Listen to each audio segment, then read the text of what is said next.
बोलो भारत माता की। ಇವತ್ತು ನಮ್ಮ ಉತ್ತರ ಕನ್ನಡ ಜಿಲ್ಲೆಯ ದಾಂಡೇಲಿಯ ಇತಿಹಾಸದಲ್ಲಿ ಮತ್ತೊಮ್ಮೆ ಸುವರ್ಣಾಕ್ಷರದಲ್ಲಿ ಬರೆದಿಡುವಂತಹ ದಿನ. ನಾನು ಮೊದಲನೇ ಬಾರಿಗೆ ದಾಂಡೇಲಿಯ ಜನತೆಗೆ ನೀವೆಲ್ಲರೂ ಇವತ್ತಿನ ಈ ಐತಿಹಾಸಿಕ ದಿನಕ್ಕೆ ಸಾಕ್ಷಿಯಾಗಿರುವುದಕ್ಕೆ ನಿಮ್ಮೆಲ್ಲರಿಗೆ ಹೃದಯಪೂರ್ವಕವಾದಂತಹ ಅಭಿನಂದನೆಯನ್ನು ನಾನು ಸಲ್ಲಿಸ್ತೇನೆ. ಕೇಂದ್ರದ ರೈಲ್ವೆ ಸಚಿವರು, ರಾಜ್ಯ ಖಾತೆಯ ರೈಲ್ವೆ ಸಚಿವರಾದಂತ ಶ್ರೀಯುತ ವಿ ಸೋಮಣ್ಣ ಅವರು ನಮ್ಮ ಮಧ್ಯದಲ್ಲಿ ಬಂದಿದ್ದಾರೆ. ಕರ್ನಾಟಕದಲ್ಲಿ ಅನೇಕ ಖಾತೆಗಳನ್ನು ಅತ್ಯಂತ ಸಮರ್ಥವಾಗಿ ರಾಜ್ಯ ಸರ್ಕಾರದಲ್ಲಿ ನಿರ್ವಹಿಸಿ ಕಳೆದ ಈ 2 ವರ್ಷದ ಈ ಅವಧಿಯಲ್ಲಿ ಕೇಂದ್ರದಲ್ಲಿ ರೈಲ್ವೆ ರಾಜ್ಯ ಸಚಿವರಾಗಿ ರೈಲ್ವೆಯ ಇಲಾಖೆಯನ್ನ ಎಷ್ಟು ವೇಗವಾಗಿ ಮುನ್ನಡೆಸುತ್ತಿದ್ದಾರೆ ಅಂದ್ರೆ ಅವರು ಅಶ್ವಿನಿ ವೈಷ್ಣವ್ ಅವರು ನರೇಂದ್ರ ಮೋದಿಜಿಯವರ ನೇತೃತ್ವದಲ್ಲಿ ಮೊದಲು ಪ್ಯಾಸೆಂಜರ್ ಟ್ರೈನಿನ ಸ್ಪೀಡ್ ನಲ್ಲಿ ಇದ್ದಂತ ವೇಗ ಇವತ್ತು ಒಂದೇ ಭಾರತ್ ಅಷ್ಟೇ ಅಲ್ಲ, ಹೈ ಸ್ಪೀಡ್ ರೈಲ್ವೆ ತನಕ ಹೋಗುವಂತ ಒಂದು ಅತ್ಯುತ್ತಮವಾದ ಕೆಲಸವನ್ನ ಮಾಡ್ತಾ ಇದ್ದಾರೆ. ಇವತ್ತು ಬುಲೆಟ್ ಟ್ರೈನ್, ನಾವು ಯೋಚನೆನೇ ಮಾಡ್ಲಿಕ್ಕಾಗದೇ ಇರುವಂತ ಬುಲೆಟ್ ಟ್ರೈನ್ ಸಹ ಇವತ್ತು ಭಾರತದಲ್ಲಿ ಓಡಾಡುವಂತ ಕೆಲಸ ಇವತ್ತು ಕೇಂದ್ರ ಸರ್ಕಾರದಿಂದ ಆಗ್ತಾ ಇದೆ, ರೈಲ್ವೆಯ ಇಲಾಖೆಯಿಂದ ಆಗ್ತಾ ಇದೆ. ನಾವೆಲ್ಲ ಹೆಮ್ಮೆ ಪಡಬೇಕು. ನಾನು ನಿಮ್ಮೆಲ್ಲರ ಪರವಾಗಿ ಶ್ರೀಯುತ ಸೋಮಣ್ಣ ಅವರಿಗೆ ಹೃದಯ ತುಂಬಿ ಸ್ವಾಗತಿಸ್ತೇನೆ ಮತ್ತು ಅಭಿನಂದಿಸ್ತೇನೆ. ಯಾಕೆಂದ್ರೆ ನಿನ್ನೆ ಅಧಿವೇಶನ, ಮತ್ತೆ ನಾಳೆ ಅಧಿವೇಶನಕ್ಕೆ ನಾವೆಲ್ಲ ಹೋಗ್ಬೇಕು. ಅದ್ರ ಮಧ್ಯದಲ್ಲಿಯೂ ಅವರು ಬೆಳಗಾವಿ ಒಳಗೆ ಇವತ್ತು ಬೆಳಗ್ಗೆ 4-6 ಕಾರ್ಯಕ್ರಮಗಳನ್ನೆಲ್ಲ ಮುಗಿಸಿ ದಾಂಡೇಲಿಗೆ ಬಂದು ಈ ರೈಲ್ವೆಯನ್ನ ಅಳ್ನಾವರಕ್ಕೆ, ದಾಂಡೇಲಿಯಿಂದ ಅಳ್ನಾವರಕ್ಕೆ ರೈಲ್ವೆಯನ್ನ ನಾನು ಪ್ರಾರಂಭಿಸ್ತೀನಿ ಅಂತ ಇವತ್ತು ಸಮಯಾವಕಾಶವನ್ನು ಮಾಡಿಕೊಂಡು ಬಂದು ಇವತ್ತು ನಮ್ಮ ಜೊತೆಗೆ ಇಲ್ಲಿದ್ದಾರೆ. ನಿಮ್ಮೆಲ್ಲರ ಪರವಾಗಿ ವೈಯಕ್ತಿಕವಾಗಿ ಅವರು ತುಂಬ ಹೃದಯದ ಧನ್ಯವಾದವನ್ನ, ಅಭಿನಂದನೆಯನ್ನ ನಾನು ಸಲ್ಲಿಸ್ತೇನೆ. ಇವತ್ತು ವಿ ಸೋಮಣ್ಣ ಅವರು ತಮ್ಮನ್ನೆಲ್ಲ ನೋಡ್ತಿರುವಾಗ ಅವರು ನಾನು ಮಾತನಾಡ್ಕೊಂಡ್ವಿ, ಜನಕ್ಕೆ ಎಷ್ಟು ಸಂತೋಷ ಆಗಿದೆ ನೋಡಿ ರೈಲ್ವೆ ಬಂದಿರೋದು ಅಂತ. ಇಲ್ಲಾಂದ್ರೆ ಈ ದೊಡ್ಡ ಸಂಖ್ಯೆಯಲ್ಲಿ ನೀವೆಲ್ಲ ಸೇರೋದು ಒಂದು ಬಹಳ ಮಹತ್ವದ ಒಂದು ಕ್ಷಣ ಇದೆ. ವಿ ಸೋಮಣ್ಣ ಅವರು ಬರ್ತಾರೆ, ರೈಲ್ ಬರುತ್ತೆ, ಹಾಗಾಗಿ ನಾವೆಲ್ಲ ಇರಬೇಕು ಅಂತ ನೀವು ಅಭಿಮಾನದಿಂದ ಬಂದಿದ್ದೀರಿ. ನಿಮ್ಮೆಲ್ಲರಿಗೆ ಮತ್ತೊಮ್ಮೆ ಅಭಿನಂದಿಸ್ತೇನೆ. ಇವತ್ತಿನ ಸಭೆಯಲ್ಲಿ ಹಿರಿಯರಾದಂತಹ ಶ್ರೀಯುತ ಆರ್ ವಿ ದೇಶಪಾಂಡೆ ಅವರು ಈಗಾಗಲೇ ನಮ್ಮನ್ನು ಉದ್ದೇಶಿಸಿ ಮಾತನಾಡಿರುವಂತವ್ರು ಇದ್ದಾರೆ. ಹಾಗೆ ಅದರ ಜೊತೆಯಲ್ಲಿ ಶ್ರೀಯುತ ಸುನಿಲ್ ಹೆಗ್ಡೆ ಅವರು, ಗೋಟ್ನೇಕರ್ ಅವರು ಹಾಗೂ ರೂಪಾಲಿ ನಾಯ್ಕ್ ಅವರು ಮಾಜಿ ಶಾಸಕರಾಗಿ ನಮ್ಮ ಮಧ್ಯದಲ್ಲಿ ಕೆಲಸ ಮಾಡಿರುವಂತವ್ರು ಇದ್ದಾರೆ. ಅದರ ಜೊತೆಯಲ್ಲಿ ಶ್ರೀಮತಿ ಮೀನಾ ಅವರು ಈ ಒಂದು ಮಂಡಳಿ ರೈಲ್ವೆ ಪ್ರಬಂಧಕರಾಗಿ ಕೆಲಸ ಮಾಡ್ತಿದ್ದಾರೆ. ಸತ್ಯಪ್ರಕಾಶ್ ಶಾಸ್ತ್ರಿ ಅವರು ಪ್ರಮುಖ ವಾಣಿಜ್ಯ ವಿಭಾಗದ ಪ್ರಮುಖರಾಗಿ ಕೆಲಸ ಮಾಡ್ತಿದ್ದಾರೆ. ಹಾಗೆ ಶ್ರೀಮತಿ ಆಶಾ ಶೆಟ್ಟಿ ಅವರು ಕೊಂಕಣ್ ರೈಲ್ವೆಯ ಪ್ರಬಂಧಕರಾಗಿ ಕೆಲಸ ಮಾಡ್ತಿದ್ದಾರೆ, ಕಾರವಾರದಲ್ಲಿ ಇರ್ತಾರೆ. ಇವರೆಲ್ಲರೂ ಬಂದಿದ್ದಾರೆ. ನಾನು ಅವರೆಲ್ಲರಿಗೂ ಅಭಿನಂದಿಸ್ತೇನೆ. ವಿಶೇಷವಾಗಿ ನಮ್ಮ ದಾಂಡೇಲಿ ಪೇಪರ್ ಮಿಲ್ನ MD ಅವರಾದಂತಹ ರಾಜೇಂದ್ರ ಜೈನ್ ಅವರು ಸಹ ನಮ್ಮ ಮಧ್ಯದಲ್ಲಿ ಇದ್ದಾರೆ. ನಾನು ನಿಮ್ಮೆಲ್ಲರನ್ನ, ಪತ್ರಕರ್ತರನ್ನ, ಇವತ್ತು ಬೇರೆ ಬೇರೆ ಜಿಲ್ಲೆಯಾದ್ಯಂತ ಅಥವಾ ಅಕ್ಕಪಕ್ಕದ ಜಿಲ್ಲೆಯಿಂದಲೂ ಸಹ ಬಂದಿರುವಂತವ್ರನ್ನ ತಮ್ಮನ್ನೆಲ್ಲ ಪ್ರೀತಿಪೂರ್ವಕವಾಗಿ ನಾನು ಸ್ವಾಗತಿಸ್ತೇನೆ, ಅಭಿನಂದಿಸ್ತೇನೆ. ಇವತ್ತು ನಮ್ಮ ಈ ಒಂದು ಟ್ರೈನ್ ಇಲ್ಲಿ ಪ್ರಾರಂಭ ಆಗ್ತಾ ಇದೆ ಅಳ್ನಾವರಕ್ಕೆ. ನಮಗೆಲ್ಲ ಗೊತ್ತಿದ್ದಂತೆ ಮೊದಲು ಟ್ರೈನ್ ಇತ್ತು ಅನ್ನೋದನ್ನ ನೆನಪಿಸಿದ್ದಾರೆ. ಸುರೇಶ್ ಅಂಗಡಿ ಅವರು ಬಂದು, ಪ್ರಹ್ಲಾದ್ ಜೋಶಿ ಅವರೆಲ್ಲ ಬಂದು ಅದರ ಉದ್ಘಾಟನೆಯನ್ನು ಮಾಡಿ ಇಲ್ಲಿ ಟ್ರೈನು ಪ್ರಾರಂಭ ಆಗಿತ್ತು. ಆದರೆ ಕರೋನಾ ಸಂದರ್ಭದಲ್ಲಿ ಎಲ್ಲಾ ಕಡೆಗೆ ತೊಂದರೆ ಆದಂತೆ ನಮ್ಮ ಟ್ರೈನು ಸಹ ನಿಲ್ಲಿತು. ಇಲ್ಲಿ ಸರ್ ಮಾರ್ಚ್ 21, 2020ರಲ್ಲಿ ಕೊನೆಯ ಟ್ರೈನ್ ಬಂದಿತ್ತು. ಮಾರ್ಚ್ 20ರಲ್ಲಿ 21ನೇ ತಾರೀಕು, ಅವತ್ತು ಮಾರ್ಚ್ 21ನೇ ತಾರೀಕು 2020 ಕೊನೆ ಟ್ರೈನ್ ಬಂದಿತ್ತು. ಆದ್ರೆ ಇವತ್ತಿಗೆ ಸರಿಸುಮಾರು 6 ವರ್ಷದ ಹಿಂದೆ ನಿಂತಿರುವಂತ ಒಂದು ಟ್ರೈನು ಇವತ್ತು ಮತ್ತೆ ಇಲ್ಲಿ ಪ್ರಾರಂಭ ಆಗ್ತಾ ಇದೆ. ನಾನು ಈ ಸಂದರ್ಭದಲ್ಲಿ ನಮ್ಮ ಈ ಅಳ್ನಾವರ್ ಜಂಕ್ಷನ್ ಇಂದ ದಾಂಡೇಲಿ ನಡುವೆ ಹೊಸ ಡೆಮೋ ರೈಲ್ ಸೇವೆ ಏನು ಆರಂಭ ಆಗ್ತಾ ಇದೆ, ಇದು ಮೊದಲು ನಮಗೆಲ್ಲ ಗೊತ್ತಿತ್ತು, ಒಂದಿತ್ತು. ಈಗಾದ್ರೆ ಸೋಮಣ್ಣ ಅವರ ವಿಶೇಷ ಒಂದು ಕಾಳಜಿಯಿಂದಾಗಿ ದಿನಕ್ಕೆ 3 ಬಾರಿಗೆ ಟ್ರೈನ್ ಓಡಾಡುವಂತ ಒಂದು ನಿರ್ಣಯ ಇದಾಗಿದೆ. 3 ಬಾರಿಗೆ ಈ ಟ್ರೈನು ಓಡಾಡ್ತಾ ಇದೆ. ನನಗೆ ಇಲ್ಲಿಂದ 3/4 ಗಂಟೆ ಬೇಕಂತೆ ಅಳ್ನಾವರಕ್ಕೆ ಹೋಗ್ಲಿಕ್ಕೆ. ನಾನು ಕೇಳಿದೆ ಇದರ ರೇಟ್ ಎಷ್ಟು, ದರ ಎಷ್ಟು ಅಂತ, ಟಿಕೆಟ್ ದರ ನಾನು ಕೇಳಿ ನನಗೆ ಒಂದ್ಸಲ ನಂಬಬೇಕು ಬಿಡಬೇಕು ಅಂತ ಗೊತ್ತಾಯ್ತು. ಸೋಮಣ್ಣಜಿ, ಇಲ್ಲಿಂದ ಅಲ್ಲಿಗೆ 26 ಕಿಲೋಮೀಟರ್ ಆಗತ್ತೆ ಅಳ್ನಾವರಕ್ಕೆ.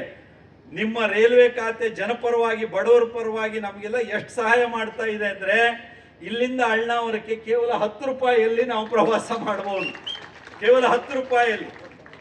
ಹಾಗಾಗಿ ರೈಲ್ವೆ ಬೇಕು ಬೇಕು ಬೇಕು ಅನ್ನುವಂತ ಬೇಡಿಕೆ ಇದೆ.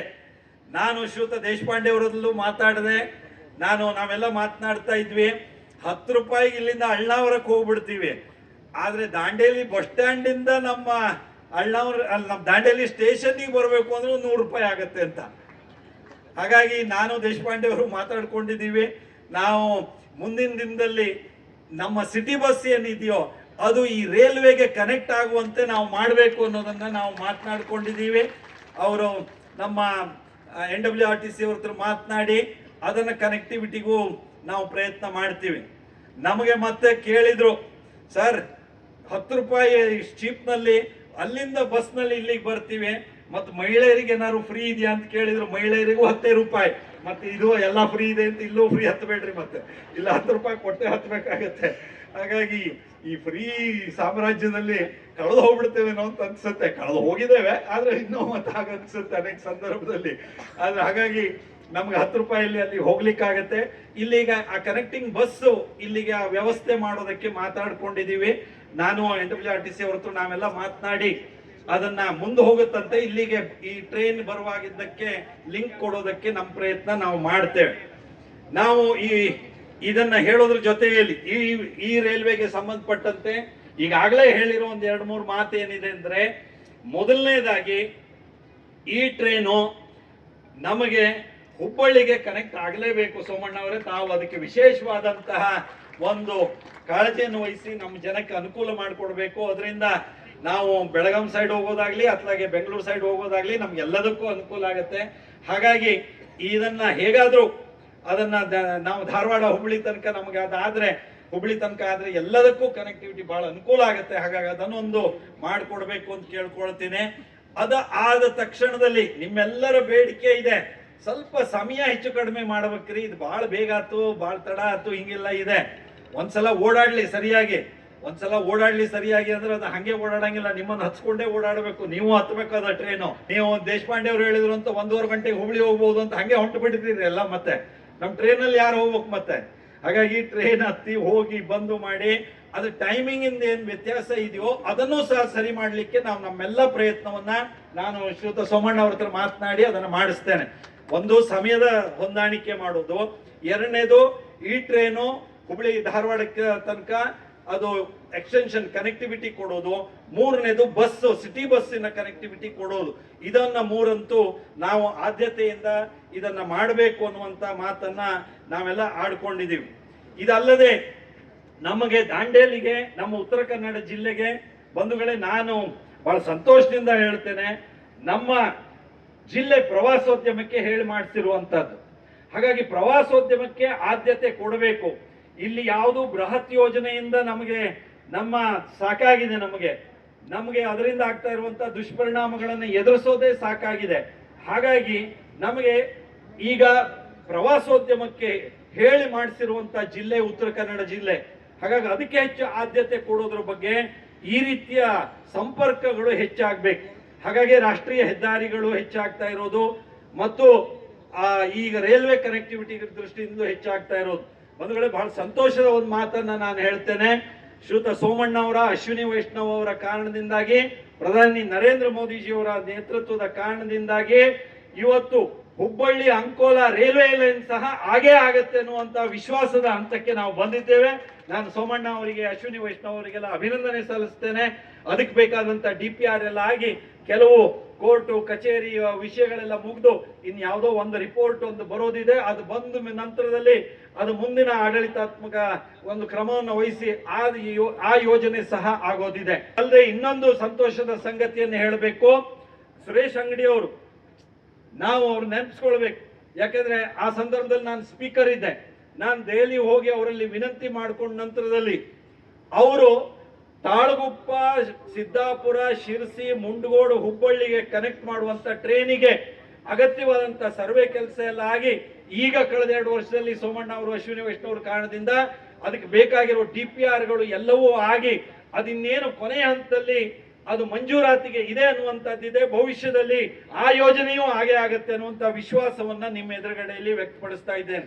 ಮೊದಲು ಉತ್ತರ ಕನ್ನಡ ಜಿಲ್ಲೆಗೆ ದಾಂಡೇಲಿ, ಅದಾದ ನಂತರ ಜಾರ್ಜ್ ಫರ್ನಾಂಡಿಸ್ ಉಳಿದವರೆಲ್ಲ ನೇತೃತ್ವದ ಕಾರಣದಿಂದಾಗಿ ಕೊಂಕಣ್ ರೈಲ್ವೆ ಮಾತ್ರ ಇತ್ತು. ಆದರೆ ಈಗ ಅಂಕೋಲ, ಹುಬ್ಬಳ್ಳಿ ಒಳಗೊಂಡಂತೆ, ತಾಳಗುಪ್ಪ, ಶಿರ್ಸಿ, ಹುಬ್ಬಳ್ಳಿ ಒಳಗೊಂಡಂತೆ ಅನೇಕ ಯೋಜನೆಗಳು ಬರ್ತಾ ಇದೆ. ಅದು ಒಳ್ಳೆಯದಾಗಿ ಆಗ್ತಾ ಇದೆ. ನಾನು ಈ ಸಂದರ್ಭದಲ್ಲಿ ಕೊಂಕಣ್ ರೈಲ್ವೆಯ ನಮ್ಮ ಅಧಿಕಾರಿಗಳು ಇಲ್ಲಿ ಇದ್ದಾರೆ. ನಾನು ಕೊಂಕಣ್ ರೈಲ್ವೆಯ ಸಲಹಾ ಸಮಿತಿಯ ಸಭೆಯಲ್ಲಿಯೂ ಸಹ ಭಾಗವಹಿಸ್ತಾ ಇದ್ದೇನೆ. ಸಚಿವರೆಲ್ಲರ ಗಮನಕ್ಕೆ ತಂದಿರೋದ್ರ ಪರಿಣಾಮವಾಗಿ ಇವತ್ತು ಕೊಂಕಣ್ ರೈಲ್ವೆಗೆ ಇವತ್ತು ಉತ್ತರ ಕನ್ನಡ ಜಿಲ್ಲೆಯಲ್ಲಿ ಅನೇಕ ರೀತಿಯ ಮೂಲಭೂತ ಸೌಕರ್ಯಗಳು ಸಿಗ್ತಾ ಇದೆ. ನಮಗೆ ಕುಮಟಾದಲ್ಲಿ ಸೆಕೆಂಡ್ ಪ್ಲಾಟ್ಫಾರ್ಮ್ ಇರಲಿಲ್ಲ, ನಮ್ಮ ಗೋಕರ್ಣದಲ್ಲಿ ಸೆಕೆಂಡ್ ಪ್ಲಾಟ್ಫಾರ್ಮ್ಗಳು ಇರಲಿಲ್ಲ, ಮುರುಡೇಶ್ವರ ಸ್ಟೇಷನ್ ಇರಲಿ, ಹೊನ್ನಾವರ ಇವತ್ತಿಗೂ ಕಷ್ಟದಲ್ಲಿರುವಂತದ್ದಿದೆ, ಭಟ್ಕಳ ಇರಲಿ, ಕಾರವಾರ ಇರಲಿ, ಅನೇಕ ಸಮಸ್ಯೆಗಳಿತ್ತು. ಆದ್ರೆ ಇವತ್ತು ನಾನು ವಿಶೇಷವಾಗಿ ಕೊಂಕಣ್ ರೈಲ್ವೆಯಲ್ಲಿ ಮಾಡಿರೋ ಪ್ರಯತ್ನ ಮತ್ತು ಅದಕ್ಕೆಲ್ಲ ಸಹಕರಿಸಿರುವಂತಹ ಶ್ರೀಯುತ ಸೋಮಣ್ಣ ಅವರ ಕಾರಣದಿಂದಾಗಿ ಕುಮಟಾದಲ್ಲಿ 2ನೇ ಪ್ಲಾಟ್ಫಾರ್ಮ್ ಈಗ ಅಂತಿಮಗೊಂಡಿದೆ, ಗೋಕರ್ಣದಲ್ಲಿ 2ನೇ ಪ್ಲಾಟ್ಫಾರ್ಮ್ ಅಂತಿಮಗೊಂಡಿದೆ. ಇವತ್ತು ಕೊಂಕಣ್ ರೈಲ್ವೆ ಒಂದು ಲಾಭದಾಯಕವಾದಂತಹ ಸ್ಥಿತಿಯನ್ನ ತಲುಪಿರೋದನ್ನು ನೋಡ್ತಾ ಇದ್ದೇವೆ. ಮುಂದಿನ 3 ವರ್ಷದಲ್ಲಿ ಕೊಂಕಣ್ ರೈಲ್ವೆಯ ಚಿತ್ರಣವೇ ಬದಲಾಗೋದಕ್ಕೆ ಬೇಕಾದಂತ ಯೋಜನೆಯನ್ನ ಶ್ರೀಯುತ ಸೋಮಣ್ಣ ಅವರ ನೇತೃತ್ವದಲ್ಲಿ ರೈಲ್ವೆ ಇಲಾಖೆ ಮಾಡಿದೆ ಅನ್ನುವಂತ ಸಂತೋಷದ ಮಾತನ್ನು ಹೇಳ್ತಾ, ಕೊಂಕಣ್ ರೈಲ್ವೆ ಭಾಗಕ್ಕೆ ಸುಮಾರು 10 ಕೋಟಿಗಿಂತ ಹೆಚ್ಚು ಹಣವನ್ನ ಅಲ್ಲಿ ಸುಧಾರಣೆಗೋಸ್ಕರವಾಗಿ ತಂದು ಮೂಲಭೂತ ಸೌಕರ್ಯಗಳನ್ನ, ಈಗ ನಮ್ಮ ಪ್ರಯಾಣಿಕರು ತಂಗುದಾಣ ಇದೆ, AC ರೂಮ್ ಮಾಡಿದೀವಿ ಕಾರವಾರದಲ್ಲಿ, ಶೌಚಾಲಯಗಳನ್ನು ನಿರ್ಮಿಸಬೇಕಿತ್ತು, ಅದನ್ನು ಭಟ್ಕಳದಲ್ಲಿ, ಮುರುಡೇಶ್ವರದಲ್ಲಿ ಅದಕ್ಕೆ ಬೇಕಾಗಿರುವಂತಹ ವ್ಯವಸ್ಥೆಗಳಾಗಿದೆ. ಹೀಗೆ ಅನೇಕ ರೀತಿಯ ಸುಧಾರಣಾ ಕ್ರಮಗಳನ್ನ ರೈಲ್ವೆ ವಿಭಾಗದಲ್ಲಿ ನಮ್ಮ ಉತ್ತರ ಕನ್ನಡ ಜಿಲ್ಲೆಯಲ್ಲಿ ನಾವು ಮಾಡ್ತಾ ಇದ್ದೇವೆ. ಅದಕ್ಕೆ ಜನರ ಪ್ರೀತಿ, ಪ್ರೋತ್ಸಾಹದ ಬೆಂಬಲ ಇದೆ ಮತ್ತು ಸರ್ಕಾರದಿಂದಲೂ ಸಹ ಮಾನ್ಯ ಸಚಿವರುಗಳ ಸಂಪೂರ್ಣ ಬೆಂಬಲ ಸಿಗ್ತಾ ಇದೆ. ಆ ಕಾರಣದಿಂದ ಈ ಎಲ್ಲ ಅಭಿವೃದ್ಧಿ ಕೆಲಸಗಳು ಆಗ್ತಾ ಇದೆ. ನಾನು ಸಂಸದನಾಗಿ, ನಿಮ್ಮ ಪ್ರತಿನಿಧಿಯಾಗಿ ನಾನು ನಿಮಗೆ ವಿಶ್ವಾಸ ಕೊಡ್ತೇನೆ, ಬರುವಂತ ದಿನದಲ್ಲಿ ಇನ್ನಷ್ಟು ಹೆಚ್ಚು ಮೂಲಭೂತ ಸೌಕರ್ಯಗಳನ್ನು ನಮ್ಮ ಜಿಲ್ಲೆಗೆ ಒದಗಿಸೋದಕ್ಕೆ ನಾನು ಬದ್ಧವಾಗಿದ್ದೇನೆ. ಅದು ಟವರ್ ಇರಬಹುದು, ರಾಷ್ಟ್ರೀಯ ಹೆದ್ದಾರಿಯ ಸುಧಾರಣೆ ಇರಬಹುದು, ಅದು ರೈಲ್ವೆ ಕನೆಕ್ಟಿವಿಟಿ ಇರಬಹುದು, ಕೇಂದ್ರ ಸರ್ಕಾರದ ಯೋಜನೆಗಳು, ಅದೆಲ್ಲವೂ ನಮ್ಮೂರಿನ ಜನತೆಗೆ ತಲುಪೋದಕ್ಕೆ ಬೇಕಾದಂತ ಪ್ರಯತ್ನವನ್ನ ನಾನು ಮಾಡ್ತಿದ್ದೀನಿ, ಅದನ್ನ ಮಾಡ್ತೀನಿ. ರಾಜ್ಯ ಸರ್ಕಾರದ ಸಹಕಾರಗಳು ಇನ್ನು ಹೆಚ್ಚಿನ ಅಗತ್ಯತೆ ಇದ್ದೇ ಇದೆ. ಅದನ್ನು ನಾನು ಸದಾ ಕಾಲದಲ್ಲಿಯೂ ನಾನು ಬಯಸ್ತಾ ಇದ್ದೇನೆ. ಅದನ್ನ ಗಮನಕ್ಕೆ, ಜಿಲ್ಲಾಡಳಿತದ ಗಮನಕ್ಕೆ, ರಾಜ್ಯ ಸರ್ಕಾರದ ಗಮನಕ್ಕೆ ತಂದಿದ್ದೇನೆ. ನಾವು ಕೇಂದ್ರದ ಯಾವುದೇ ಯೋಜನೆಯನ್ನು ಜಾರಿಗೊಳಿಸೋದಾದ್ರೂ ರಾಜ್ಯ ಸರ್ಕಾರದ ಸಂಪೂರ್ಣವಾದಂತಹ ಸಹಕಾರ ಬೇಕಾಗತ್ತೆ. ಹಾಗಾಗಿ ಅದರ ಅಪೇಕ್ಷೆಯೂ ಇದೆ ಅನ್ನೋದನ್ನು ಸಹ ನಾನು ಈ ಸಂದರ್ಭದಲ್ಲಿ ಹೇಳ್ತಾ, ಬಂಧುಗಳೇ, ನಾವು ಕಳೆದ 3-4 ತಿಂಗಳ ಹಿಂದೆ ಶ್ರೀಯುತ ಸೋಮಣ್ಣ ಅವರು ಅಳ್ನಾವರಕ್ಕೆ ಮತ್ತು ಲೋಂಡಾಕ್ಕೆ, ಹಾಗೆ ಖಾನಾಪುರಕ್ಕೆ, ಬೆಳಗಾವಿಗೆ ಎಲ್ಲ ರೈಲ್ವೆಯ ವಿಶೇಷ ಒಂದು ಇನ್ಸ್ಪೆಕ್ಷನ್ ಮಾಡ್ಕೊಳ್ಳೋದಕ್ಕೆ ಮತ್ತು ಅಲ್ಲಿಯ ಸೌಲಭ್ಯವನ್ನು ನೋಡೋದಕ್ಕೆ ಬಂದಿದ್ರು. ಅಳ್ನಾವರ ಸ್ಟೇಷನ್ ನೋಡಿ ಎಷ್ಟು ಚೆನ್ನಾಗಾಗಿದೆ ಈಗ ಅಂತ, ಬಹಳ ಸುಂದರವಾಗಿದೆ. ಅಳ್ನಾವರಕ್ಕೆ ಅವರು ಬಂದಾಗ ನಾವೆಲ್ಲರೂ ಈ ಭಾಗದ ಜನರು ಅವರಿಗೆ ಮನವಿಯನ್ನು ಕೊಟ್ಟಿದ್ವಿ, ದಾಂಡೇಲಿಗೆ ಬೇಗ ಟ್ರೈನ್ ಬಿಡಬೇಕು ಅಂತ. ಅದರ ಆಧಾರದಲ್ಲಿ ಮತ್ತು ಅಳ್ನಾವರದ್ದೇ ಆದಂತ ಬೇಡಿಕೆ ಇದೆ. ಸರ್, ಬಹಳ ಚಿಕ್ಕ ವಿಷಯ ಇದೆ. ನಾವು ಅಲ್ಲಿ ಅಳ್ನಾವರದಲ್ಲಿ ಆ ಅಂಗಡಿ ಟ್ರೈನ್ ಅನ್ನ ರಾತ್ರಿ ನಿಲ್ಲಿಸಬೇಕು ಅನ್ನೋದನ್ನ ಹೇಳಿದೀವಿ. ಬೆಳಗಾವಿ ಬೆಂಗಳೂರು ಟ್ರೈನ್ ಇದೆ, ಅದು 1 ನಿಮಿಷ ಅಲ್ಲಿ 10:15-11 ಗಂಟೆಗೆ ಬರುತ್ತೆ. ಅದನ್ನು 1 ನಿಮಿಷ ನಿಲ್ಲಿಸಬೇಕು ಅನ್ನುವಂತ ಬೇಡಿಕೆ ಇದೆ. ಅದು ಸಹ ಈ ಟ್ರೈನಿಗೆ ಕನೆಕ್ಟಿವಿಟಿ ಆಗುತ್ತೆ, ಅನುಕೂಲ ಆಗುತ್ತೆ. ಅದ್ರ ಜೊತೆಯಲ್ಲಿ ವಿಶೇಷವಾಗಿ ಪಾರ್ಸಲ್ ತಗೊಂಡು ಹೋಗೋದಕ್ಕೆ ಅದರ ಅಗತ್ಯತೆ ಇದೆ, ಅದಕ್ಕೂ ಒಂದು ಅವಕಾಶ ಮಾಡಬೇಕು ಅಂತ ಹೇಳಿದ್ವಿ. ಅದನ್ನು ಸಹ ಮುಂದುವರಿಸೋದಿದೆ. ಹಾಗೆ ಲೋಂಡಾದಿಂದ ನಮ್ಮ ಕ್ಯಾಸಲ್ ರಾಕ್ ತನಕ ಆ ಟ್ರೈನ್ ಲೋಂಡಾಕ್ ಬಂದು ನಿಲ್ಲುತ್ತೆ. ಕ್ಯಾಸಲ್ ರಾಕ್ ತನಕ ಹೋಗೋದಕ್ಕೆ ಏನೂ ತೊಂದರೆ ಇಲ್ಲ, ಮೊದಲು ಹೋಗ್ತಿತ್ತು, ಅದು ಯಾವುದೋ ಕಾರಣದಿಂದ ನಿಂತಿದೆ. ಅದನ್ನು ಮತ್ತೆ ಕ್ಯಾಸಲ್ ರಾಕ್ ತನಕ ಮುಂದುವರಿಸಬೇಕಾದಂತ ಅಗತ್ಯತೆ ಇದೆ. ಹೀಗೆ ಅನೇಕ ಸುಧಾರಣಾ ಕ್ರಮಗಳನ್ನ ನಾವು ತೆಗೆದುಕೊಳ್ಳೋದಿದೆ. ಮುಂದಿನ ದಿನಗಳಲ್ಲಿ ನಿಮ್ಮೆಲ್ಲರ ಜೊತೆ ಇನ್ನಷ್ಟು ಹೆಚ್ಚು ಸಮಾಲೋಚಿಸಿಕೊಂಡು ಇದನ್ನ ಉತ್ತಮಪಡಿಸೋದಕ್ಕೆ ಏನ್ ಬೇಕು ಆ ಎಲ್ಲ ಪ್ರಯತ್ನವನ್ನ ನಾವೆಲ್ಲ ಜೊತೆಗಿದ್ದು ಮಾಡೇ ಮಾಡೋಣ ಅನ್ನುವಂತ ಮಾತನ್ನ ನಾನು ಈ ಸಂದರ್ಭದಲ್ಲಿ ನಿಮ್ಮೆಲ್ಲರ ಜೊತೆಯಲ್ಲಿ ಹಂಚಿಕೊಳ್ತಾ ಇದ್ದೇನೆ. ಬಂಧುಗಳೇ, ಇನ್ನೂ ಅನೇಕರು ಬಂದ ತಕ್ಷಣ ಹೇಳಿದ್ರು, ಇಲ್ಲಿ ಮೊದಲು ಹಳೆ ದಾಂಡೇಲಿ ತನಕ ಇತ್ತು, ಈಗಲೂ ಹೇಗಾದ್ರೂ ಮತ್ತೆ ಹಳೆ ದಾಂಡೇಲಿ ಮಾಡ್ಲಿಕ್ಕೆ ಆಗತ್ತಾ ನೋಡಿ ಅಂತ. ನಾನು ರೈಲ್ವೆ ಇಲಾಖೆ ಅಧಿಕಾರಿಗಳಿಗೆಲ್ಲ ಕೇಳಿದೆ, ಏನ್ರಿ ಮಾಡ್ಬೋದು ಅಂತ. ಸರ್, ಅದು ಮೀಟರ್ ಗೇಜ್ ಇತ್ತು, ಈಗ ಅಲ್ಲಿ ರೈಲ್ವೆ ಹಳಿನೂ ಇಲ್ಲ, ಈಗ ಹಾಗಾಗಿ ಹೇಗ್ ಮಾಡೋದು ಅಂತ ಗೊತ್ತಿಲ್ಲ ಅಂತ ಹೇಳಿದ್ರು. ಈ ರೀತಿ ಅನೇಕ ಬೇಡಿಕೆಗಳು ಬರ್ತಾ ಇದೆ, ಅನೇಕ ಸೌಲಭ್ಯಗಳು ಬರ್ತಾ ಇದೆ, ಕೇಳ್ತಾ ಇದ್ದಾರೆ. ಹೀಗೆ ಅನೇಕ ವಿಷಯಗಳು ನಮ್ಮ ಮಧ್ಯೆ ಇದ್ದೇ ಇದೆ. ಆದ್ರೆ ನಮಗಿರೋ ಅನೇಕ ಕಷ್ಟಗಳ ಮಧ್ಯದಲ್ಲಿಯೂ ಒಳ್ಳೊಳ್ಳೆ ಕೆಲಸಗಳು ಹೀಗ ಆಗ್ತಾ ಇದೆ ಅನ್ನುವಂತ ಸಂತೋಷ ಪಡುವಂತ ಕ್ಷಣ ಇವತ್ತಿನ ಕ್ಷಣ. ಶ್ರೀಯುತ ಸೋಮಣ್ಣ ಅವರು ರಾಜ್ಯ ಸಚಿವರಾಗಿ, ರೈಲ್ವೆ ಇಲಾಖೆ ರಾಜ್ಯ ಸಚಿವರಾಗಿ ಅವರನ್ನ ನಾನು ಹತ್ತಿರದಿಂದ ನೋಡಿದ್ದೇನೆ. ಅವ್ರು ಎಂದೂ ಒಂದು ನಿಮಿಷವೂ ಎಲ್ಲೂ ಅವರು ವ್ಯರ್ಥ ಮಾಡೋರಲ್ಲ. ಇಡೀ ದೇಶದಲ್ಲಿ ಇವತ್ತು ಅತ್ಯುತ್ತಮವಾಗಿ ರೈಲ್ವೆ ಖಾತೆ ಸಚಿವರಾಗಿ ಕೆಲಸ ಮಾಡ್ತಿರೋದ್ರೊಳಗೆ ಅಶ್ವಿನಿ ವೈಷ್ಣವ್ ಮತ್ತು ಸೋಮಣ್ಣ ಅವರಿಗೆ ವಿಶೇಷವಾದಂತ ಒಂದು ಗುರುತಿಸುವಿಕೆ ಇವತ್ತು ಸಿಕ್ಕಿದೆ. ನಾನು ಕೇಳಿದೆ, ಅವರು ಒಂದು ವಾರದ ಹಿಂದೆ ಅವರು ಈ ನಾರ್ತ್ ಈಸ್ಟ್ಗಳಿಗೆ ಇತ್ತೀಚೆಗೆ ಹೆಚ್ಚು ಹೋಗ್ತಾ ಇದ್ದಾರೆ. ನಾರ್ತ್ ಈಸ್ಟಿನ ಜವಾಬ್ದಾರಿ ಜಾಸ್ತಿ ಇದೆ, ಹಾಗಾಗಿ ನಾರ್ತ್ ಈಸ್ಟ್ ರಾಜ್ಯಗಳಲ್ಲಿ ಹೋಗ್ತಾ ಇದ್ದಾರೆ ಮತ್ತು ದೇಶದ ಬೇರೆ ಬೇರೆ ರಾಜ್ಯಗಳಿಗೂ ಸಹ ನಿರಂತರವಾಗಿ ಪ್ರವಾಸ ಮಾಡ್ತಿದ್ದಾರೆ. ಅವರ ಪ್ರವಾಸವನ್ನ ನೋಡಿದ್ರೆ ನನಗೆ ಒಂದೊಂದ್ಸಲ ಆಶ್ಚರ್ಯ ಅನ್ಸುತ್ತೆ. ಅಷ್ಟು ಪಾದರಸದಂತೆ ಅವರು ಓಡಾಟ ಮಾಡಿ ಅವರು ಕೆಲಸ ಮಾಡ್ತಿದ್ದಾರೆ. ಮತ್ತೆ ಅವರಿಗೆ ಯಾರಾದ್ರೂ ಒಂದು ಮನವಿ ಕೊಟ್ರೆ, ಯಾವ್ದಾದ್ರು ಒಂದು ವಿಷಯ ಹೇಳಿದ್ರೆ ಅದು ಆದ ಹೊರತು ಬಿಡೋದಿಲ್ಲ. ಅವರು ಅದಾದ ಹೊರತು ಬಿಡೋದಿಲ್ಲ, ಅದನ್ನು ಮಾಡೇ ಮಾಡಬೇಕು ಅನ್ನುವಂಥವ್ರು. ಹಾಗಾಗಿ ನಮಗೆ ಈ ರೀತಿ ಅನೇಕ ಒಳ್ಳೆಯ ಕೆಲಸಗಳೆಲ್ಲ ಆಗೋದಕ್ಕೆ ಸಾಧ್ಯ ಆಗಿದೆ. ನಮ್ಮ ಸಣ್ಣ ಪುಟ್ಟ ವಿಷಯಗಳು ಇನ್ನೂ ಸಾಕಷ್ಟಿದೆ. ಖಾನಾಪುರದಲ್ಲಿ ದೇವಸ್ಥಾನದ ಎದುರಿಗೆ ಒಂದು ಟವರ್ ಬರ್ತಾ ಇದೆ. ನಿಮ್ಮ ಅಧಿಕಾರಿಗಳು ಹೋಗಿ ನಾನು ಒಂದು ಪತ್ರನೂ ಕೊಟ್ಟಿದ್ದೀನಿ. ಆ ದೇವಸ್ಥಾನದ ಎದುರಿಗೆ ಟವರ್, ನಿಮ್ದು ರೈಲ್ವೆ ಟವರ್, ಅದನ್ನ ಬದಲು ಮಾಡಬೇಕಾಗಿದೆ. ಹೀಗೆ ಅನೇಕ ಸುಧಾರಣಾ ಕ್ರಮ ಇದೆ. ನಾನು ಖಾನಾಪುರದಲ್ಲೂ ಸಹ ಸುಮಾರು 4-5 ಕೋಟಿ ರೂಪಾಯಿಗಿಂತ ಹೆಚ್ಚು ಹಣವನ್ನು ಸೋಮಣ್ಣ ಅವರು ಕೊಟ್ಟು ಅಲ್ಲಿಯೂ 2ನೇ ಪ್ಲಾಟ್ಫಾರ್ಮ್ ಸುಧಾರಣೆ, ಅಲ್ಲಿಯೂ ಮೂಲಭೂತ ಸೌಕರ್ಯಗಳ ಸುಧಾರಣೆಗಳೆಲ್ಲ ಆಗ್ತಾ ಇದೆ. ಹಾಗಾಗಿ ನಮ್ಮ ಕ್ಷೇತ್ರದಲ್ಲಿ ನಾವು ಎಲ್ಲಾ ರೀತಿಯ ಪ್ರಯತ್ನವನ್ನು ಮಾಡೇ ಮಾಡುತ್ತಿದ್ದೇವೆ. ನಾನು, ಸೋಮಣ್ಣ ಅವರು, ಒಂದು ಶ್ರೀಯುತ ಪ್ರಹ್ಲಾದ್ ಜೋಶಿ ಅವ್ರ ಜೊತೆಯಲ್ಲಿ, ಜಗದೀಶ್ ಶೆಟ್ಟರ್ ಜೊತೆಯಲ್ಲಿ ನಾವು ಹುಬ್ಬಳ್ಳಿಯಲ್ಲಿ ಒಂದೆಲ್ಲ ಮೀಟಿಂಗ್ ನಲ್ಲಿ ಇದ್ವಿ. ನಾನು ಹಿರಿಯರಂತ ದೇಶಪಾಂಡೆ ಅವ್ರ ಗಮನಕ್ಕೆ ತರ್ತಾ ಇದ್ದೇನೆ, ನಮಗೆ ಹೇಗಾದ್ರೂ ಮಾಡಿ ಧಾರವಾಡ, ಕಿತ್ತೂರು, ಬೆಳಗಾಂ ಟ್ರೈನು ಅದು ಆಗಲೇಬೇಕು ಅನ್ನುವಂಥದ್ದು ನಮ್ಮೆಲ್ಲರ ಅಪೇಕ್ಷೆ ಇದೆ. ಎಲ್ಲರೂ ಅದಕ್ಕೆ ಪ್ರಯತ್ನ ಮಾಡ್ತಾ ಇದ್ದೇವೆ. ಆದ್ರೆ ಧಾರವಾಡದಲ್ಲಿ ಒಂದು ಸ್ವಲ್ಪ ಜಾಗ, ಹುಬ್ಬಳ್ಳಿಯಲ್ಲಿ ಒಂದು ಇಷ್ಟು ಸ್ವಲ್ಪ ಜಾಗ, ಅದಷ್ಟನ್ನ ನಮಗೆ ರಾಜ್ಯ ಸರ್ಕಾರ ರೈಲ್ವೆ ಇಲಾಖೆಗೆ ಹ್ಯಾಂಡ್ ಓವರ್ ಮಾಡೋದು ಬಾಕಿ ಉಳಿದಿದೆ. ಹಾಗಾಗಿ ಆ ರೈಲ್ವೆ ಲೈನು ಸ್ವಲ್ಪ ತಡ ಆಗ್ತಾ ಇದೆ. ಹಾಗಾಗಿ ದೇಶಪಾಂಡೆ ಅವರು ಅದಕ್ಕೆ ಸಂಬಂಧಪಟ್ಟಂತ ಸಚಿವರ ಜೊತೆಗೆ, ಧಾರವಾಡ ಉಸ್ತುವಾರಿ ಸಚಿವರ ಜೊತೆಗೆ ಮಾತನಾಡಿ ಅಲ್ಲಿಯ ಅದೊಂದು ಬಾಟಲ್ ನೆಕ್ ಆಗಿರುವಂತ ಸಮಸ್ಯೆ ಏನಿದೆ, ಏನ್ ದೊಡ್ಡ ಸಮಸ್ಯೆ ಅಲ್ಲ, ಆದ್ರೂ ಅದು ಸಮಸ್ಯೆ ಆಗಿ ಮಾರ್ಪಟ್ಟಿದೆ. ಅದನ್ನ ಬಗೆಹರಿಸೋದಕ್ಕೆ ಅವರ ಒಂದು ಹಿರಿತನದ ಸಹಕಾರ ಸಹ ಬೇಕು ಅಂತ ರಾಜ್ಯ ಸರ್ಕಾರದ ವತಿಯಿಂದ ನಾನು ಅವರಿಗೂ ಅದನ್ನ ಕೇಳ್ಕೊಳ್ಳೋದಕ್ಕೆ ಬಯಸ್ತಾ ಇದ್ದೇನೆ. ಬಂಧುಗಳೇ, ಕೊನೆಯ ಒಂದು ಮಾತನ್ನ ನಾನು ಈ ಸಂದರ್ಭದಲ್ಲಿ ಹೇಳೋದಕ್ಕೆ ಬಯಸ್ತಾ ಇದ್ದೇನೆ. ನಾನು ಅನ್ಯಥಾ ನಾವ್ಯಾರು ಈ ಮಾತುಗಳನ್ನ ನಮ್ಮ ದೇಶದ ದೃಷ್ಟಿಯಿಂದ ನಾವು ತೆಗೆದುಕೊಳ್ಬೇಕು ಅಂತಲೂ ನಾನು ಕೇಳ್ಕೊಳ್ತಾ ಇದ್ದೇನೆ. ನಮಗೆ ಭಾರತೀಯರಿಗೆ ನಾವು ಸಂತೋಷ ಪಡುವಂತ, ಹೆಮ್ಮೆ ಪಡುವಂತ, ಅಭಿಮಾನ ಪಡುವಂತ ಕ್ಷಣಗಳು ನಿತ್ಯ ಬರ್ತಾ ಇದೆ.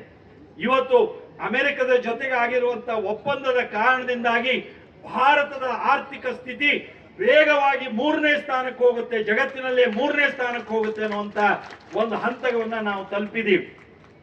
ಇಂಥ ಸಂದರ್ಭದಲ್ಲಿ ಈಗ ಬಜೆಟ್ ಮಂಡನೆ ಆಗಿದೆ. ಬಜೆಟ್ ಬಗ್ಗೆ ಮತ್ತೆ ಸೋಮವಾರದಿಂದ ಚರ್ಚೆ ಆಗ್ತಾ ಇದೆ.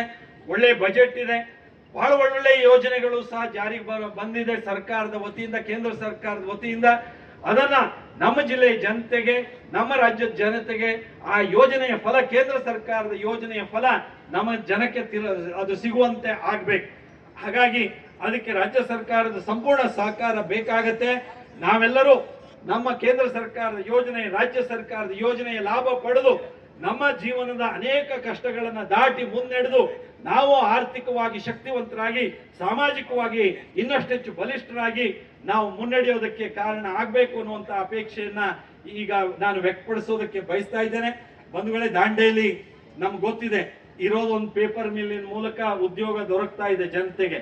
ದೊಡ್ಡ ದೊಡ್ಡ ಇಂಡಸ್ಟ್ರಿಗಳು ನಮ್ಮ ಜಿಲ್ಲೆಗೆ ಬರೋದೇ ಇಲ್ಲ. ಬರೋದಿಲ್ಲ. ಕಾರಣ ಅಂದ್ರೆ ಇಲ್ಲಿಯ ಪ್ರಕೃತಿ. 80% ಅರಣ್ಯ ಇದೆ. ಇಂಥ ಅರಣ್ಯ ಜಿಲ್ಲೆಯಲ್ಲಿ ಯಾವ ದೊಡ್ಡ ದೊಡ್ಡ ಯೋಜನೆಗಳು ಬರೋದಕ್ಕೆ ಸಾಧ್ಯ ಆಗ್ತಾ ಇಲ್ಲ. ಆದ್ರೆ ದಾಂಡೇಲಿ ಪೇಪರ್ ಮಿಲ್ ನಮ್ಮ ಜೊತೆಯಲ್ಲಿ, ನಮ್ಮ ಜಿಲ್ಲೆಯ ಜನಜೀವನದ ಅಭಿವೃದ್ಧಿಯ ಜೊತೆಯಲ್ಲಿ ಒಟ್ಟಿಗಿದೆ. ಅವ್ರ ಕಾರಣದಿಂದಲೇ ರೈಲ್ವೆ ಶುರುವಾಗಿದ್ದು. ಅವ್ರ ವ್ಯಾಗನ್ನೇ ಈಗಲೂ ತಿಂಗಳಿಗೆ 4-5 ಒಂದು ಗೂಡ್ಸ್ ಟ್ರೈನ್ ಬರ್ತಾ ಇದ್ದಿದ್ದು. ಹಾಗಾಗಿ ಅವ್ರ ಹಾಗೆ ನಮ್ಮ ಜಿಲ್ಲೆಯಲ್ಲಿ ಇನ್ನಷ್ಟು ಹೆಚ್ಚು ಉದ್ಯೋಗಗಳು ಸೃಷ್ಟಿ ಆಗೋದಕ್ಕೆ ಬೇಕಾದಂತ ಪ್ರಯತ್ನಗಳು ನಾವೆಲ್ಲ ಕೂಡಿ ಮಾಡೋಣ. ಹೇಗೆ ಪ್ರವಾಸೋದ್ಯಮ ಒಂದು ಮುಖವೋ, ಇನ್ನೂ 10 ರೀತಿಯಲ್ಲಿ ಉದ್ಯೋಗ ಸೃಷ್ಟಿ ಆಗ್ಬೇಕು. ನಮ್ಮ ಯುವಕರಿಗೆ ನಮ್ಮೂರಿನಲ್ಲೇ ಉದ್ಯೋಗ ಸಿಗೋದಕ್ಕೆ ಕಾರಣ ಆಗ್ಬೇಕು. ಅದಕ್ಕೆ ಬೇಕಾದಂತ ಪ್ರಯತ್ನವನ್ನ ನಾವೆಲ್ಲ ಒಟ್ಟಾಗಿ ಮಾಡೋಣ. ರಾಜ್ಯ ಕೇಂದ್ರ ಸರ್ಕಾರದ ಯೋಜನೆಯ ಫಲವನ್ನ ನಾವು ತೆಗೆದುಕೊಳ್ಳೋಣ ಅನ್ನುವಂತ ಮಾತನ್ನ ಈ ಸಂದರ್ಭದಲ್ಲಿ ಹೇಳ್ತಾ, ಇವತ್ತು ಸಂಸದ್ನಾಗಿ ನಾನು ದಾಂಡೇಲಿಗೆ ಆಯ್ಕೆಯಾಗಿ ಬಂದಾಗ ದಾಂಡೇಲಿ ಹೋರಾಟ ಸಮಿತಿಯವರು ಇರ್ಬೋದು, ನಮ್ಮ ಪಕ್ಷದ ಎಲ್ಲಾ ಪ್ರಮುಖರು, ಸುನಿಲ್ ಹೆಗಡೆ ಅವರಿಂದ ಹಿಡಿದು ಗೋಟ್ನೇಕರ್ ಇಂದ ಹಿಡಿದು ನಮ್ಮ ಪಾರ್ಟಿ ಎಲ್ಲಾ ಪ್ರಮುಖರುಗಳು ಸಹ ನನಗೆ ನೀವು ಏನಾದರೂ ಮಾಡಿ ಮೊದಲು ನೀವು ದಾಂಡೇಲಿಗೆ ಟ್ರೈನ್ ತೆಗೆದುಕೊಂಡು ಬನ್ನಿ, ನಿಮ್ದು ಉಳಿದಿದ್ದು ನಮಗೆ ಸೌಲಭ್ಯಗಳ ದೃಷ್ಟಿಯಿಂದ ಏನೇನ್ ಬೇಕೋ ಹೇಳ್ತಿರ್ತೇವೆ. ಆದ್ರೆ ಕೇಂದ್ರ ಸರ್ಕಾರ ಕೇಳೋಕ್ಕಿಂತ ಜಾಸ್ತಿ ಕೆಲಸ ರಾಜ್ಯ ಸರ್ಕಾರದಲ್ಲೇ ಇದೆ, ನಮಗೆ ಬೇಕಾದ್ದನ್ನೆಲ್ಲ ಹೇಳಿ ಮಾಡಿಸ್ಕೊಳ್ಳೋದಕ್ಕೆ. ಹಾಗಾಗಿ ನೀವು ಈ ಟ್ರೈನ್ ಅನ್ನು ಮೊದಲು ತಗೊಬರ್ಬೇಕು ಅಂತ ಹೇಳಿದ್ರಿ. ರೈಲು ಇವತ್ತು ಬಂದಿದೆ. ಅದಕ್ಕೆ ಕಾರಣ ಸೋಮಣ್ಣ ಅವರು, ಅಶ್ವಿನಿ ವೈಷ್ಣವ್ ಅವರು, ನರೇಂದ್ರ ಮೋದಿಜಿ ಅವರಿಗೆ ಮತ್ತೊಮ್ಮೆ ನಾನು ಧನ್ಯವಾದವನ್ನು ಸಲ್ಲಿಸ್ತಾ, ಸೋಮಣ್ಣ ಅವರು ನಮ್ಮ ರಾಜ್ಯದವರೇ. ಹಾಗಾಗಿ ನಮ್ಮ ಜಿಲ್ಲೆಯ ಬಗ್ಗೆ ವಿಶೇಷ ಪ್ರೀತಿ ಕಾಳಜಿ ಇದ್ದೇ ಇದೆ. ಆ ಪ್ರೀತಿ ಕಾಳಜಿಯಿಂದ ಇನ್ನಷ್ಟೆಚ್ಚು ರೈಲ್ವೆ ಅಭಿವೃದ್ಧಿಗೆ ಅವರು ಸಂಪೂರ್ಣ ಸಹಕಾರವನ್ನ ಕೊಡ್ತಾರೆ ಅನ್ನುವಂತ ಮಾತನ್ನು ಹೇಳ್ತಾ, ನಾನು ನಿಮ್ಮ ಜೊತೆಯಲ್ಲಿ ಸದಾ ಅಭಿವೃದ್ಧಿಯಲ್ಲಿ ನಿಮ್ಮ ಜೊತೆಗಿದ್ದೇನೆ. ನನ್ನ ಇದುವರೆಗಿನ ರಾಜಕೀಯ ಜೀವನದಲ್ಲಿ ಅಭಿವೃದ್ಧಿಯನ್ನೇ ಕೇಂದ್ರೀಕರಿಸಿಕೊಂಡು ನಾನು ಕೆಲಸ ಮಾಡಿದ್ದೇನೆ. ಹಾಗಾಗಿ ಮುಂದೆಯೂ ಸಹ ಅಭಿವೃದ್ಧಿಯ ಜೊತೆಯಲ್ಲಿ ನಾನು ನಿಮ್ಮ ಜೊತೆಗೆ ಇದ್ದೇನೆ ಅನ್ನುವಂತ ಮಾತನ್ನ ವಿಶ್ವಾಸದಿಂದ ಹೇಳ್ತಾ, ನಿಮ್ಮೆಲ್ಲರ ಅಗತ್ಯತೆಗಳು ಏನು ಅಂತ ನನಗೆ ಗೊತ್ತಿದೆ. ಆ ಅಗತ್ಯತೆಗಳನ್ನ ಪೂರೈಸೋದಕ್ಕೆ ನಾನು ಶ್ರೀಯುತ ದೇಶಪಾಂಡೆ ಅವರು ಹಾಗೆ ಸೋಮಣ್ಣ ಅವರು ಜೊತೆಯಾಗಿ ನಾವು ನಿಮ್ ಜೊತೆಗೆ ಸ್ಪಂದಿಸ್ತೀವಿ. ಯಾಕಂದ್ರೆ ನಾವು ಸೋಮಣ್ಣ ಅವರನ್ನ ನೆನಪಿಸ್ಕೊಳ್ಬೇಕು. ಅನೇಕ ಸಂದರ್ಭದಲ್ಲಿ ದೇಶಪಾಂಡೆ ಅವರು ಸಾವಿರಾರು ಮನೆಗಳನ್ನ ಕೊಟ್ಟಿದ್ದೆಲ್ಲ ನೆನಪಿಸಿದ್ರು. ಅವರು ಸೋಮಣ್ಣ ಅವರು ಎಲ್ಲರಿಗೂ ಸಾವಿರಾರು ಮನೆಗಳನ್ನೇ ಕೊಟ್ಟಿದ್ದಾರೆ. ಅಲ್ಲಿ ರೂಪಾಲಿ ನಾಯ್ಕ ಕೂತ್ಕೊಂಡಿದ್ದಾರೆ, ಅವರಿಗೂ ಅಷ್ಟೇ ಕೊಟ್ಟಿದ್ದಾರೆ. ಸುನಿಲ್ ಹೆಗಡೆ ಇದ್ರು, ಅವರಿಗೂ ಅಷ್ಟೇ ಕೊಟ್ಟಿದ್ದಾರೆ. ನನಗೂ ಸಾವಿರಾರು ಮನೆಗಳನ್ನೇ ಲೆಕ್ಕ ತಪ್ಪೇ ಮನೆಗಳನ್ನು ಕೊಟ್ಟಿದ್ದಾರೆ. ಹಾಗಾಗಿ ಅನೇಕ ಬಡವರಿಗೆ ಇವತ್ತು ಮನೆ ಕಟ್ಕೊಳ್ಳೋದಕ್ಕಾಗಿದೆ. ನಾನು ಇದನ್ನು ಹೇಳಿದ ತಕ್ಷಣ ದಾಂಡೇಲಿಯಲ್ಲಿ ನಿಮ್ದು ಮನೆ ನಮ್ಗೆ ಇನ್ನೂ ಸಿಗ್ಲಿಲ್ಲ ಹೇಳ್ತೀರಿ ನೀವು. ಅದು ನಂಗೆ ಗೊತ್ತದೆ. ಅದು ಸಮಸ್ಯೆ ಬಗೆಹರಿಸೋದಕ್ಕೆ ಎಲ್ಲ ಒಟ್ಟಾಗಿ ಪ್ರಯತ್ನ ಮಾಡ್ತಿದ್ದೇವೆ. ಆ ಪ್ರಯತ್ನ ಮುಂದುವರಿಸ್ತೇವೆ. ಆದ್ರೆ ಸೋಮಣ್ಣ ಅವರು ಸಚಿವರಾಗಿ ಅವರು ಸಾಕಷ್ಟು ನಮ್ಮ ಜಿಲ್ಲೆಯ ಅಗತ್ಯತೆಗೆ ಅವರು ಸ್ಪಂದಿಸಿದ್ದಾರೆ. ಇನ್ನೊಂದು ಮಾತನ್ನ ನಾನು ಹೇಳಲೇಬೇಕು. ಯಾಕಂದ್ರೆ ಸೋಮಣ್ಣ ಅವರು ವಸತಿ ಸಚಿವರಾಗಿದ್ದಾಗ, ನಾನು ಸ್ಪೀಕರ್ ಆದಾಗ, ಕೆಲಸ ಮಾಡ್ತಿರುವಾಗ ಅವರನ್ನ ಒಂದಿನ ನಾನು ನನ್ನ ಕೊಠಡಿಗೆ ಹೇಳೋದಕ್ಕೆ ವಿನಂತಿ ಮಾಡಿಕೊಂಡು ಅವರೆಲ್ಲ ಅಧಿಕಾರಿಗಳೊಂದಿಗೆ ಬರಲಿಕ್ಕೆ ಹೇಳಿದ್ದೆ. ಬಂದಿದ್ರು. ಅವತ್ತು ಒಂದು ಮಾತು ಹೇಳಿದೆ, ನಮ್ಮ ಜಿಲ್ಲೆ 80% ಅರಣ್ಯ ಜಿಲ್ಲೆ, ಅತಿಕ್ರಮಣದಾರರು ಜಾಸ್ತಿ ಇದ್ದಾರೆ. 80,000ಕ್ಕಿಂತ ಹೆಚ್ಚು ಕುಟುಂಬ ಅತಿಕ್ರಮಣದಾರರ ಕುಟುಂಬ ಇದೆ. ಬಡವರಿಗೆ ಅರಣ್ಯದಲ್ಲಿ ಮನೆ ಮಾಡಿಕೊಂಡವರಿಗೆ ನಮ್ಮ ಮನೆ ಕೊಡೋದಿಲ್ಲ. ಬಸವ ವಸ್ತಿ ಮನೆ ಅಂದ್ರೆ ತಪ್ಪಾಗತ್ತೆ, ಮಾನವೀಯತೆ ಇಲ್ಲ ಅಂತ ಆಗತ್ತೆ ಸರ್ಕಾರಕ್ಕೆ.